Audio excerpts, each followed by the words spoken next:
This is your questions answered part 2. Hi June, can you please tell me why our leading Brexiteers never mention the massive EU membership fee that the countries are obliged to pay per annum? It's billions of pounds. People who don't eat and live politics often don't know.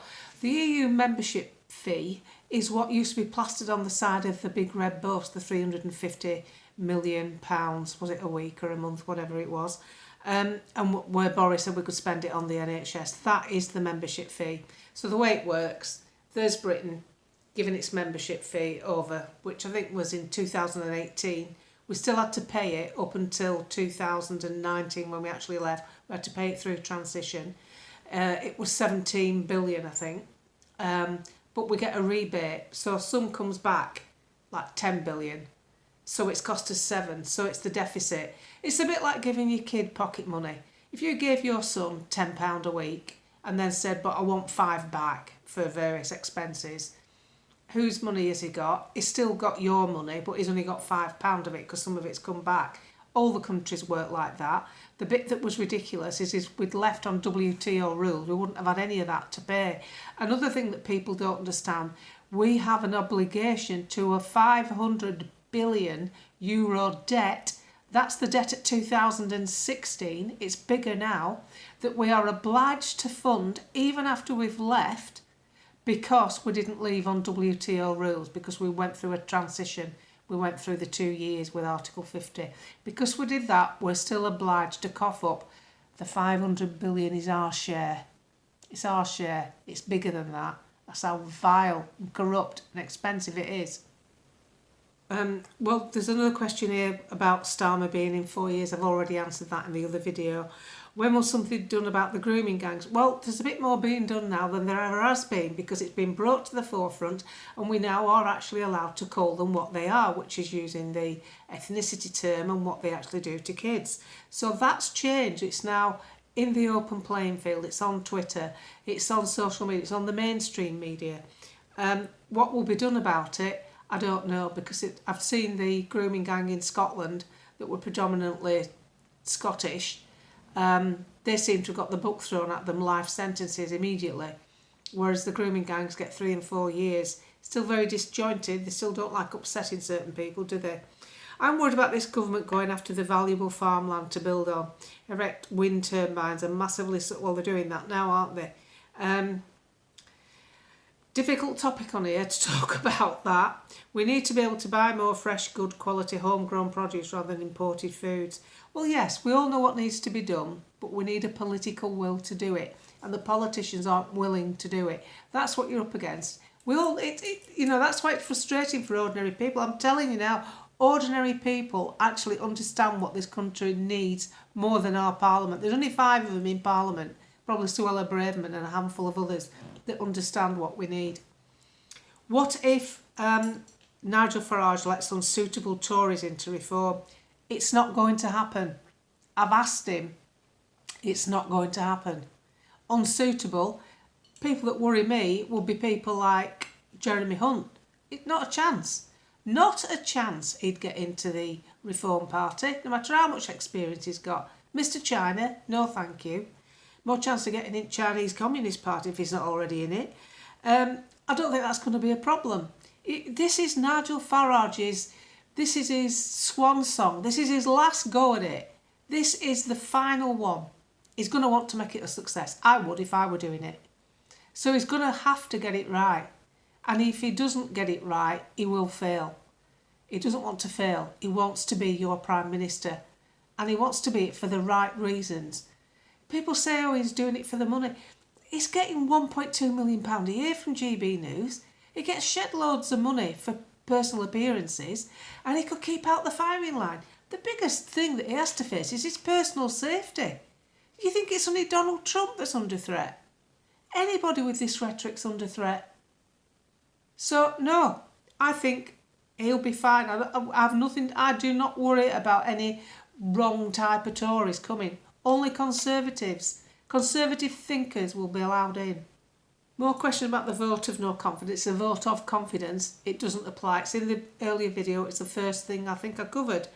I was wondering why you and Paul have been asking about other countries to live in. Oh, has he been asking?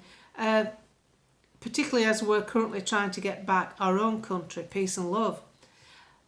Because I want to know what you're thinking, and because I research things. I'm terrible.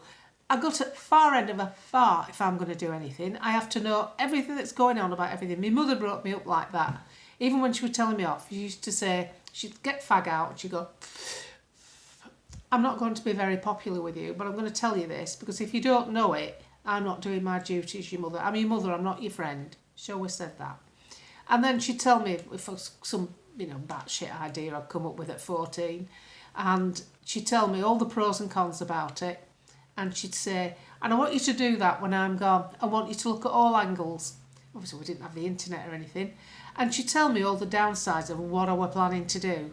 And I'd be, angry. She's just stopping what I want to do. But deep down, I knew she wasn't stopping me doing what I wanted to do. She was making sure I did it from an informed platform. That's what my videos are about. I didn't know Paul had done any. I like Paul. I haven't spoke to him for a bit. Not since people kept saying I'm sleeping with Nigel Farage. I mean, as if he wants a bloody woman with tuber grips on her knee. Please, at least the bloke could pull something better than an old bat like me. And I'd never do that. Good grief. Why? Why would I? What do I get from that, you bloody lunatics? Just because you don't agree with my politics, and I'm probably the sensible end of politics, doesn't mean there's anything nefarious going on, you daft sods. I didn't know you were asking. The reason I asked is I don't want people to make the same mistake I've seen other people make. And that is, I'm not saying you have to stay in the country. I'm saying when you focus on a boulder that's in front of you, my husband does it. You focus on this boulder. Oh, this has got to change. Well, we didn't have that in our life. You roll it out at when great, we're free. And then something else rolls towards you, because that is life, I'm afraid. Like the people in the bakery that thought they'd gone, I think it was Poland. It was Eastern Europe. Oh, it's great, it's great out here, and we open in the morning. And then some bloody gang starts extortion. They have to give them 20% of their profit every week. And they're not even making that much money. There's always something else crops up. Could be the weather.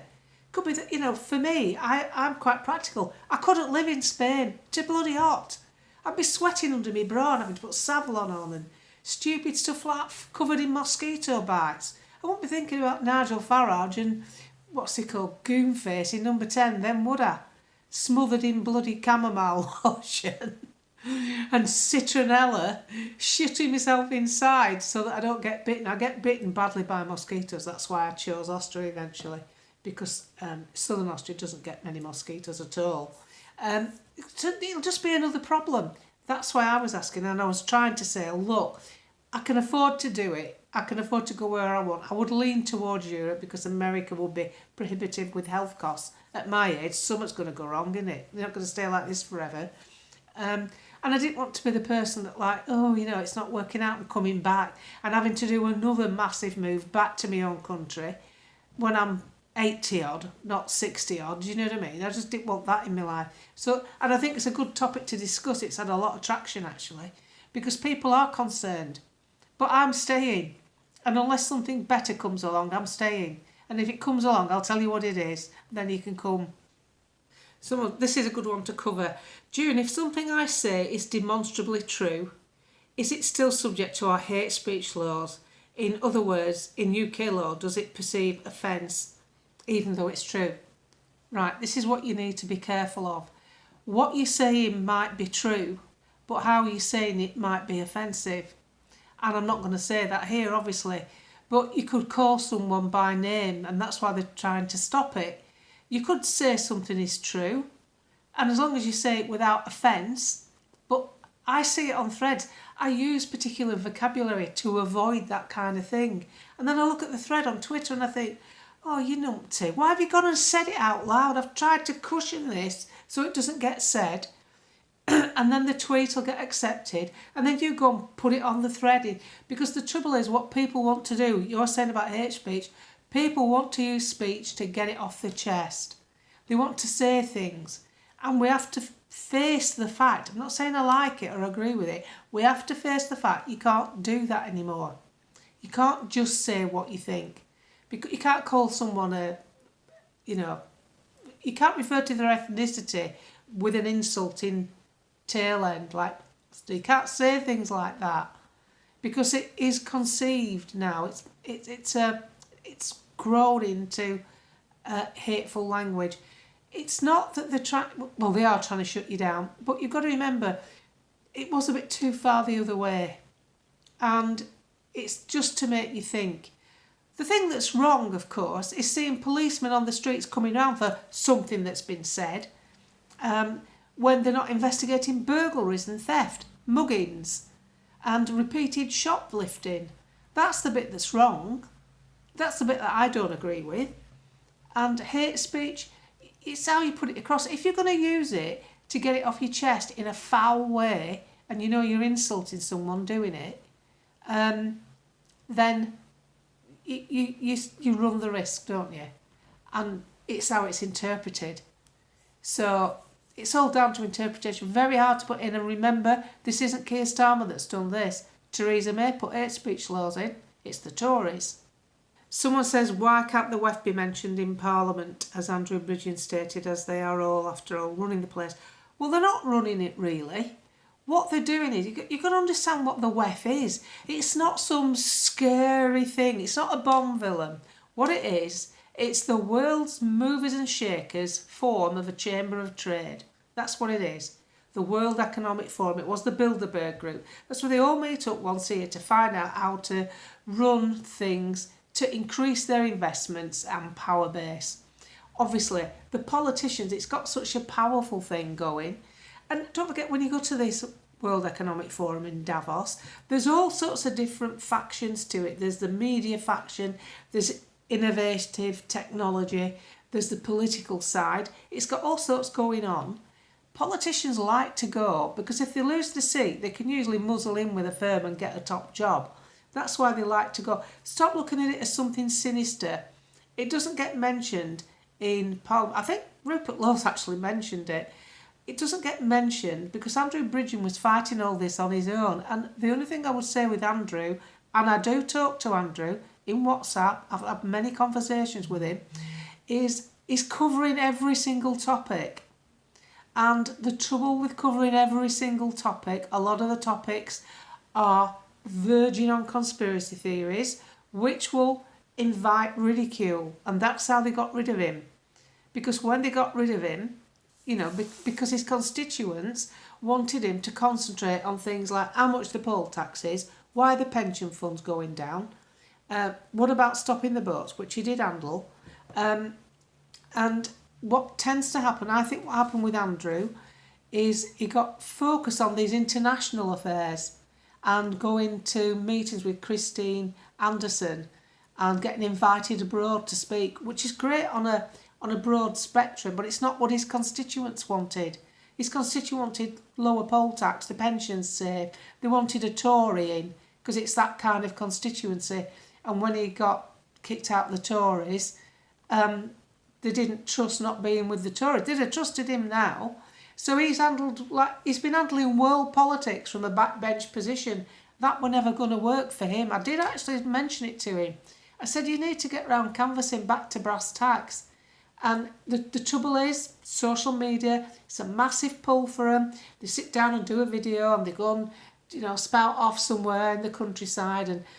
And of course, on Twitter, you get hundreds of thousands of views, so you think you're making a difference. This is how critical it is. I get a lot of traction on social media. But if I stood for an election, not many people would know me. Do you know that? Not that many. I don't think there'd be enough for me to win. Because it needs to be more consolidated if you're standing as an MP. You need to think about, you need to localise. People say, be an MP, be a councillor, but I need to be localised in my thinking then. I need to be thinking about the problems in the area, bus stops being moved, a bypass what's building, whatever's going on. I'm more geopolitics and, well, really, I don't cover all the bloody crap that goes on in Parliament. That's what I do, which would get stifled if I stood as an MP, or that's if I won, or a councillor. They won't want me on bloody council. Well, can you imagine? The last thing they want. But unfortunately, I think Andrew's quest to do the right thing has shot him in the foot. And at the time he was talking about the rollout, you couldn't talk about it. Nobody wanted to know. Even some of the Reform members didn't want to know, did they? Look at Tice. But now it's a different climate because more information's come out.